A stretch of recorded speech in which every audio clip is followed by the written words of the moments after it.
오늘 우리에게 주신 하나님 말씀 구약성경 룻기 2장 1절에서 23절까지 말씀입니다. 구약성경 403쪽에 있습니다.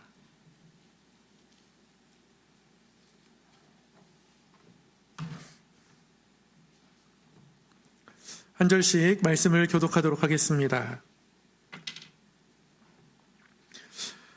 나오미의 남편 엘리멜렉의 친족으로 유력한 자가 있으니 그의 이름은 보아스더라.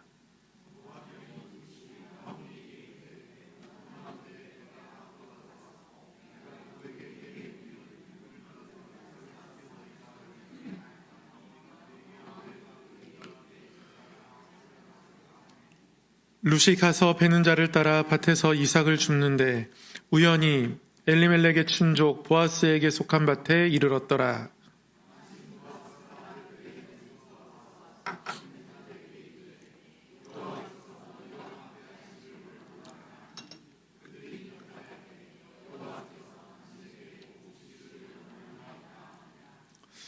보아스가 베는 자들을 거느린 사원에게 이르되 이는 누구의 소녀냐 하니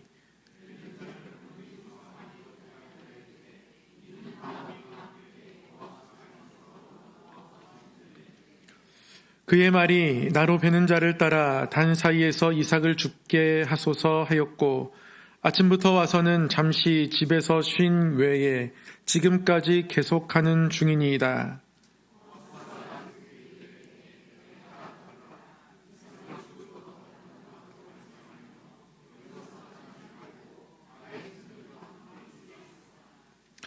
그들이 베는 밭을 보고 그들을 따르라. 내가 그 소년들에게 명령하여 너를 건드리지 말라 하였느니라. 목이 마르거든 그릇에 가서 소년들이 길어 온 것을 마실지니라 하는지라.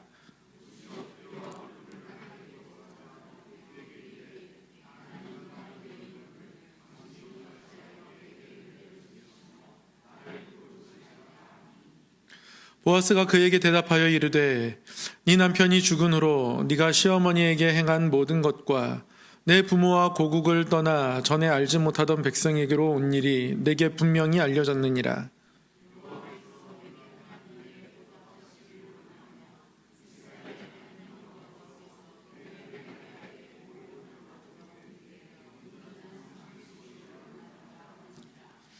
룻이 이르되 내 주여 내가 당신께 은혜 입기를 원하나이다. 나는 당신의 하녀 중에 하나와도 같지 못하오나 당신이 이 하녀를 위로하시고 마음을 기쁘게 하는 말씀을 하셨나이다 하니라.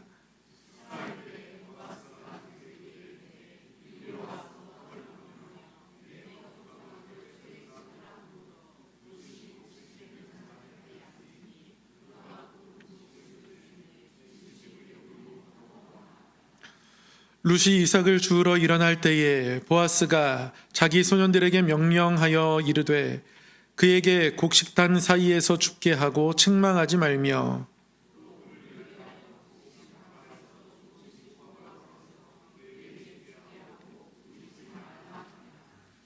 룻이 밭에서 저녁까지 줍고 그 주운 것을 떠니 보리가 한 에바쯤 되는지라.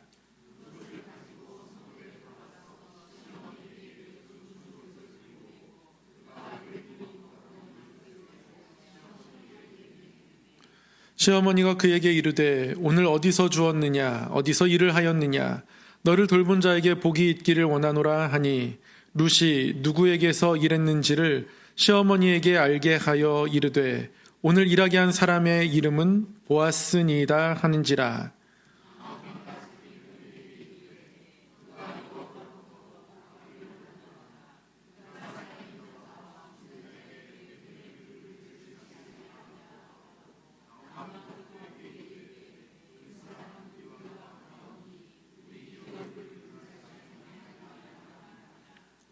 모압 여인 룻이 이르되 그가 내게 또 이르기를 내 추수를 다 마치기까지 너는 내 소년들에게 가까이 있으라 하더이다 하니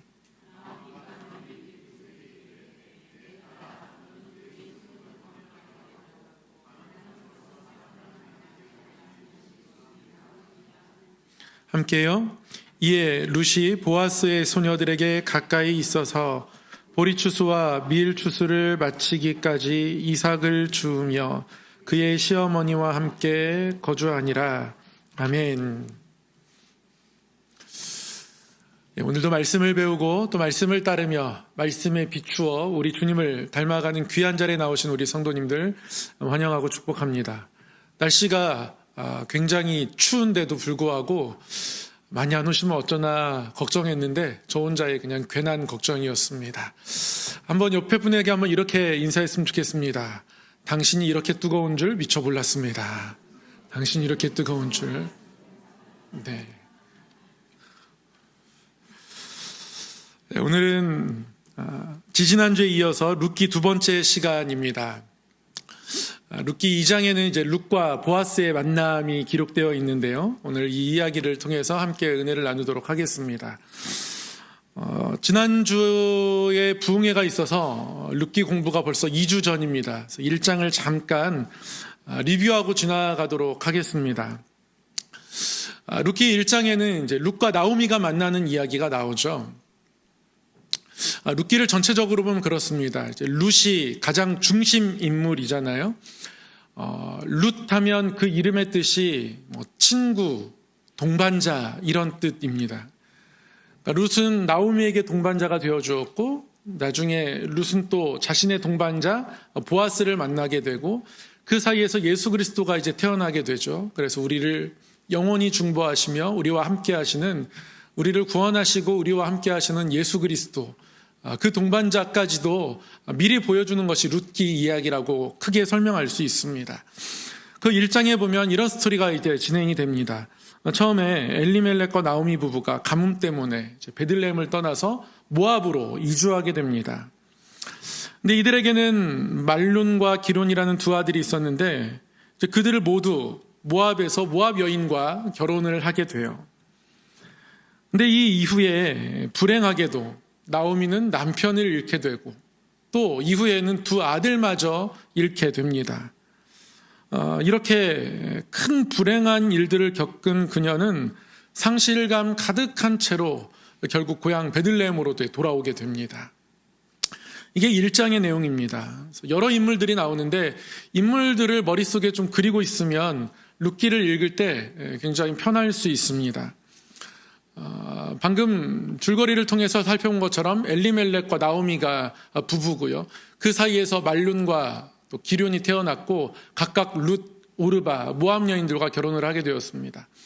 엘리멜렉은 하나님이 나의 왕이시다 이런 뜻이고요. 나오미는 나의 기쁨, 이런 좋은 이름들을 가지고 있습니다. 그러나 그들의 인생은 너무나 힘든 인생이었고요. 엘리멜렉도 말룬도 기론도 이방 땅에서 죽게 되고 오르바는 자기의 고향 땅에 머물기로 했고 그래서 베들레헴으로 돌아오는 나오미 곁에는 룻 한 명이 남게 되었습니다. 나오미가 고향 땅으로 돌아왔을 때 사람들이 나오미가 돌아왔다 이렇게 외쳤습니다. 여러분 그때 나오미가 사람들에게 했던 대답 혹시 기억하십니까? 나를 나오미라고 부르지 말라고, 나에겐 기쁨이 없다고, 나를 마라라고 불러달라고, 나는 너무나 인생이 쓰다고, 그래서 쓰다라는 뜻의 마라라고 내 이름을 불러라 이렇게 이야기합니다. 그런데 그렇게 이야기하면서도 그녀의 고백을 자세히 들여다보면 내가 풍족하게 나갔지만 하나님이 다 비어 돌아오게 하셨다라고 고백하면서도 하나님이 그렇게 하신 것이라고, 여전히 하나님의 주권을 인정하는 신앙이 그녀에게 있었음을 보게 되고, 그런 그녀의 중심이 룻으로 하여금 어머니의 하나님이 나의 하나님이 되었으면 좋겠다라는 마음까지도 들게 했던 것을 볼 수 있습니다. 그 상황과 형편을 이기는 하나님의 주권을 인정하는 신앙이 나오미에게 있었다는 것을 1장을 통해서 이제 알게 되죠. 이렇게 해서 이제 1장의 이야기가 마쳐지고 2장에 오면 2장에서는 룻과 보아스가 이제 만나게 됩니다. 그 만나게 되는 이야기가 오늘 굉장히 길게 기록되어 있습니다. 2장의 스토리도 한번 잠깐 살펴보도록 하겠습니다. 베들레헴에 도착한 룻이요, 시어머니 나오미를 봉양하기 위해서 보리 이삭을 줍기로 결심하고 밭으로 나갑니다. 이거 굉장히 무모하고 어려운 일입니다. 이방 여인이 유대 땅에서 혼자 일한다는 것은 이거 쉽지 않습니다. 그런데 룻이 보리를 추수하는 사람들, 일꾼들을 뒤따라가면서 계속 일을 하다 보니까 우연히 어디에 이르렀냐면 나오미의 남편의 친족 중에 하나인 보아스의 밭에 이르게 되었습니다. 룻의 성실함이나 그의 효심을 이미 들은 보아스는 그녀에게 특별한 친절을 베풉니다. 룻이 자기 밭에서 안전하게 이삭을 죽게 하고 소년들이 룻을 무시하거나 괴롭히거나 손을 대지 못하게 단단히 이릅니다. 곡식 묶음에서 일부러 이삭을 뽑아서 흘려주도록 합니다. 점심 식사 자리에 초대해서는 배불리 먹을 수 있도록 배려도 해줍니다. 이렇게 해서 룻은 저녁에 풍족하게 이삭을 거둘 수 있었고요. 이것을 시어머니에게 가져다 드리고 풍족한 저녁 식사를 마치게 되는데 나오미는 그 풍족한 곡식을 보면서 누구에게서 어디서 일하면서 이것을 얻어왔느냐 라고 묻자 보아스라고 얘기하니까 그가 그들의 기업 물을 자라는 것을 알고 하나님의 은혜를 고백하고 계속 그 곁에 머물러 있을 것을 이제 며느리에게 당부하죠. 이게 2장의 내용입니다. 여기까지 보면 계속 룻기의 이야기가 1장, 2장 절반을 흐르는 동안 누군가를 만나는 이야기로 채워져 가고 있음을 볼 수 있습니다. 나오미에게 동반자가 되어줬던 룻, 그리고 룻의 동반자가 되어주는 보아스를 나오미가 만나게 되는데요. 아까도 말씀드렸지만 결국 룻의 이야기는 이렇게 우리에게 우리의 영원한 동반자가 되어주시는 예수 그리스도를 예표하는 이야기를 보여주고 있습니다. 근데 그 가운데에 나타난 특별한 주제들이 있습니다. 오늘 2장에 나타난 아주 중요한 주제 중에 하나는 하나님의 섭리입니다. 하나님의 섭리. 여러분 따라서 해보실까요? 하나님의 섭리. 룻기 2장 3절 4절을 보면 이렇게 기록하고 있습니다. 룻이 가서 베는 자를 따라 밭에서 이삭을 줍는데 우연히 엘리멜렉의 친족 보아스에게 속한 밭에 이르렀더라. 계획하지 않았지만 우연히 그 밭에 이르게 된 거예요. 우연히 그 밭에 이르렀는데 마침 보아스가 베들레헴에서부터 와서 베는 자들에게 이르되 여호와께서 너희와 함께 하시기를 원하노라 하니 그들이 대답하되 여호와께서 당신에게 복 주시기를 원하나이다 하니라. 우연히 룻은 보아스의 밭에 도착했습니다. 근데 성도에게는 우연이 없습니다. 우연히 도착했다는 건 이 우연이 그냥 우연이 아니라 사람의 생각에 우연처럼 보였다라는 이야기입니다. 룻이 보아스의 밭에 계획하지 않았지만 어떻게 하다 보니까 사람의 눈으로 보면 여기까지만 보면 그냥 우연인 것 같아요. 우연히 여기에 왔습니다. 그런데 룻이 여기에 와 있을 때 이 타이밍에 마침 이 밭의 주인인 보아스도 여기에 오게 됩니다. 마침 오게 돼요. 오늘 본문에서 가장 중요한 단어가 마침입니다. 마침.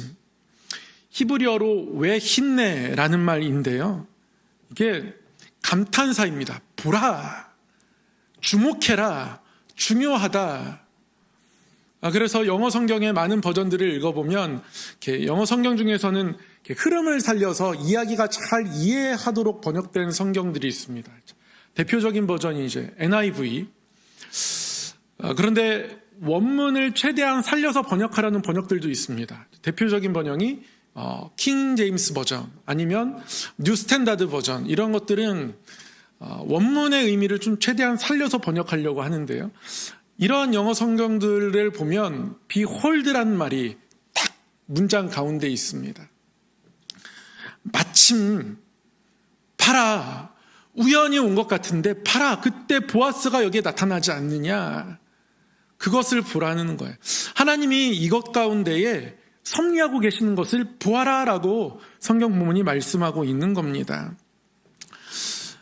비슷한 상황이 나오는 이야기가 하나 더 있습니다. 구약에 보면 여인과 보아스가 만나는 장면이잖아요. 뭔가 한 여인이 하나님의 눈에 의해서 주목하게 되는 그런 순간이 여러분 창세기에도 있지 않습니까? 창세기 24장을 보면 아브라함의 늙은 종이 아브라함의 아들 이삭의 배우자를 찾기 위해서 고향 땅으로 이제 보내지죠. 누구를 어떻게 찾아야 할지 막막합니다. 그래서 이 늙은 종이 하나님 어떻게 찾아야 합니까? 기도합니다.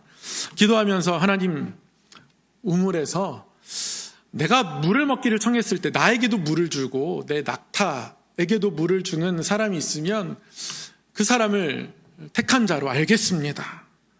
하나님이 정해주신 베풀인 줄 그렇게 분별하겠습니다. 이렇게 기도하는데요. 창세기 24장 15절에 보면 이렇게 기도하는데 이 말을 마치기도 전에 리브가가 물동이를 어깨에 메고 나오니 그는 아브라함의 동생 나홀의 아내 밀가의 아들 부데엘의 소생이라. 여러분, 리브가를 이렇게 소개합니다. 말을 마치기도 전에 라고 하면서 히브리어 원문에 보면 아까 그 말이 그대로 있습니다. 왜 힘내? 마침. 말을 마치기도 전에 보라! 리브가가 물동이를 어깨에 메고 나온다. 히브리 성경은 그렇게 기록되어 있습니다. 이 보라라는 말, 왜 힘내라는 말, 이 왜 힘내라는 말이 문장에 처음 했을 때는 왜가 빠지고 힘내라고 있거든요. 이사야 7장에 보면 여러분 많이 들어보셨죠? 보라, 처녀가 잉태하여 아들을 낳을 것이요 그 이름을 임마누엘이라 하리라. 이때 보라가 바로 힘내입니다. 그러니까 주목하라, 중요하다, 하나님의 역사심이 있다라는 어떤 신호와 같은 말이 왜 힘내 또는 힘내라는 말이에요. 그런데 우연처럼 보이는 상황 속에서 하나님이 예비하신 만남이 있음을 이 왜 힘내 또는 힘내라는 히브리어를 통해서 우리에게 들려주는데 오늘 본문의 말씀이 그런 거죠. 마침 보아스가 그곳에 오게 된 거예요. 우연처럼 보이는 보아스의 밭을 향한 방문이었지만 우연히 거기에서 일하게 된 것 같았지만 그러나 그 우연처럼 보이는 상황 속에서 하나님이 일하시더라 라는 것을 우리 가운데 말씀해 주고 계십니다. 여러분, 그게 섭리입니다. 여러분, 섭리가 무엇이냐고 물으면 사람의 눈으로는 우연처럼 보이는 상황이지만 그 가운데서 하나님이 일하시고 주목할 만큼 중요한 일을 하시는 것, 그것이 하나님의 섭리다라고 오늘 루키 말씀을 통해서 정의할 수 있습니다. 그럼 냉장고를 부탁해라는 프로그램 아시죠? 냉장고를 부탁해라는 프로그램에 보면 유명한 연예인들의 냉장고를 스튜디오에 그대로 옮겨놨습니다. 그리고 유명한 셰프들이 나와 있어요. 그리고 그 냉장고를 열어서 재료가 어떤 재료가 들어있든지 상관없이 명품 요리를 만드는 어떤 대결을 하는 것이 냉장고를 부탁해라는 프로그램입니다. 어떤 연예인의 냉장고는 냉장고가 그래도 꽉 차 있습니다.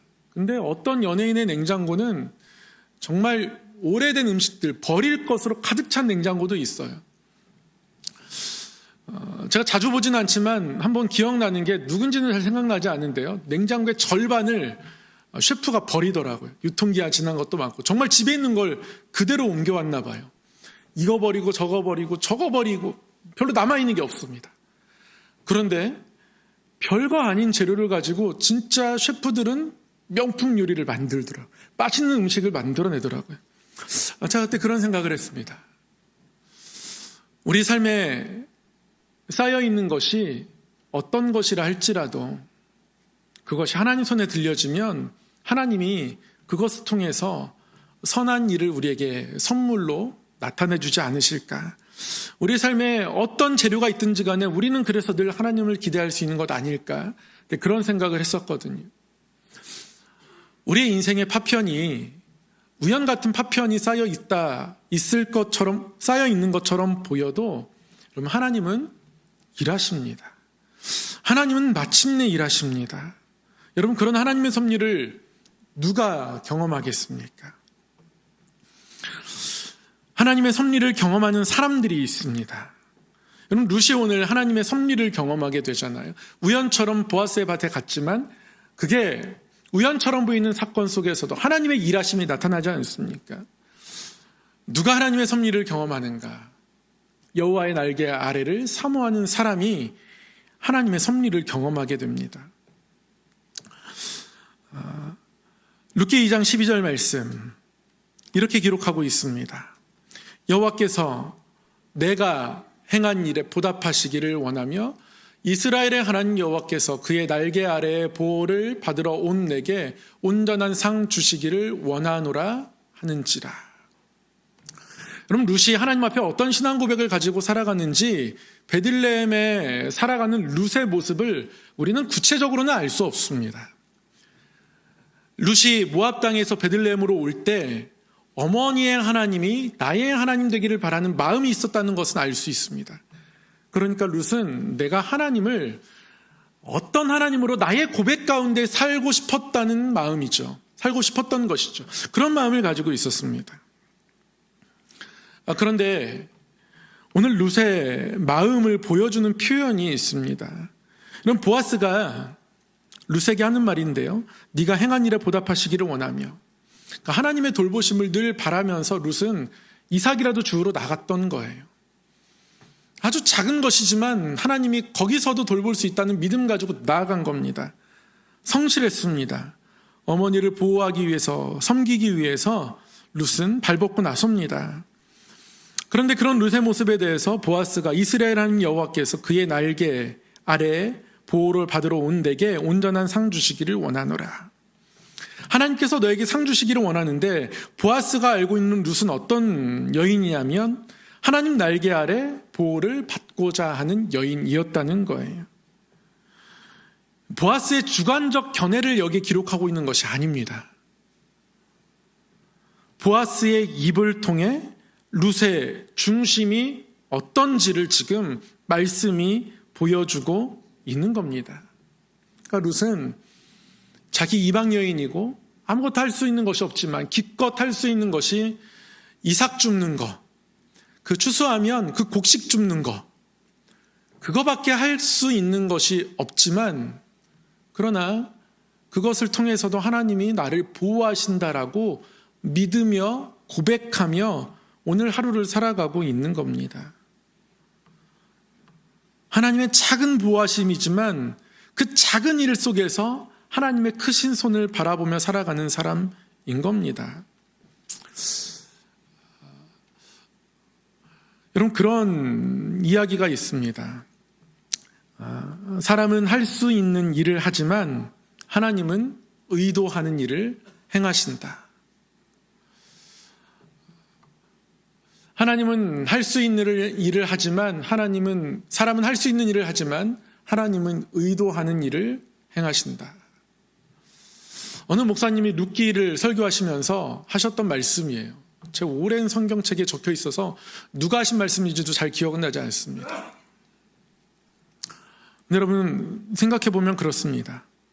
사람은 할 수 있는 일을 합니다. 그 할 수 있는 일이 너무 작을 때도 있습니다. 하나님의 할 수 있는 일이 작아도 하나님의 날개는 결코 작지가 않습니다. 하나님의 날개는 큽니다. 하나님은 어떤 것을 의도하신지 우리는 알 수가 없습니다. 알 수가 없어서 믿음으로 오히려 더 큰 소망을 가질 수가 있습니다. 그럼 작은 것에 대해서도 감사하며 하나님의 돌보심을 고백하는 것이 하나님 날개를 사는 성도의 모습입니다. 우리의 삶의 조각과 상관이 없습니다. 우리의 삶의 조각이 낡아 보여도, 작아 보여도, 약해 보여도, 슬퍼 보여도 하나님이 우리의 동반자가 되어 주십니다. 이런 말씀을 정리하겠습니다. 우리는 삶의 조각들의 의미를 다 알지는 못합니다. 분명한 것은 그 모든 것이 하나님의 재료가 된다는 겁니다. 나의 기쁨도 나의 슬픔도 다 사용하셔서 하나님의 선하심을 맛보기를 바라는 성도, 그 날개 그늘을 사모하며 더욱 하나님 앞에 나아가는 성도가 되어야 한다는 것이죠. 여러분, 우리의 소망의 이유가 있다면 절대 나의 어떠함이 아닙니다. 우리에게 소망의 이유가 있다면 그것은 하나님의 선하심입니다. 여러분, 하나님의 섭리하심을 늘 기대하십시오. 우연처럼 보이는 일 가운데 우리가 주목해야 할 하나님의 필연이 찾아옵니다. 그래서 어떤 우리의 우연도 결국 우연이 되지 않습니다. 그냥 우연처럼 보였을 뿐이에요. 그래서 우리의 모든 결론에는 우연이란 말이 없습니다. 다 하나님의 섭리하심입니다. 모든 일은 다 하나님의 섭리하심입니다. 하나님이 그렇게 만들어 가시니까요. 잠시 우연처럼 보였을 뿐입니다. 늘 하나님의 섭리하심을 기대하고 고백하면서 우리의 삶의 조각들이 우리의 마음에 때로는 힘들고 어려워 보여도 이 조각들이 어떠한 작품이 될까 기대할 수 있는 부분이 보이지 않는다 할지라도 룻의 이 신앙을 본받아서요, 하나님의 날개 그늘 아래에서 살아가기를 소망하고 그 날개가 나를 덮을 것을 기대하는 마음들이 우리 모두에게 있기를 주의 이름으로 간절히 축원하고 소망합니다. 사랑의 하나님 아버지, 오늘도 말씀 앞에 불러주시니 감사합니다. 우연처럼 보이는 삶의 조각들 속에서도 하나님 일하고 계심을 다시 한번 믿음으로 바라보며 고백합니다. 하나님, 어떤 삶의 힘들고 곤고한 조각들 사이에서도 하나님의 날개 그늘 아래 우리가 살아가는 사람들임을 고백합니다. 하나님, 진리의 영으로 우리 가운데 함께하여 주셔서 예수 그리스도 안에서 은혜와 진리를 보게 하시고 구하게 하시고 찾게 하여 주셔서 하늘의 평안을 이 땅 가운데 누리며 살아가도록 인도하여 주시옵소서. 하나님의 섭리하심이 우리 가운데 늘 예비되어 있음을 보게 하여 주셔서 마침내 우리 가운데 나타나시는 하나님의 손길을 구하게 하시고 경험케 하여 주시옵소서. 룻이 하나님으로 말미암아 배부른 것처럼 우리의 삶이 하나님으로 말미암아 부요하며 하나님 때문에 평안한 인생 되게 하여 주시옵소서. 우리 주 예수 그리스도의 이름으로 기도드리옵나이다. 아멘.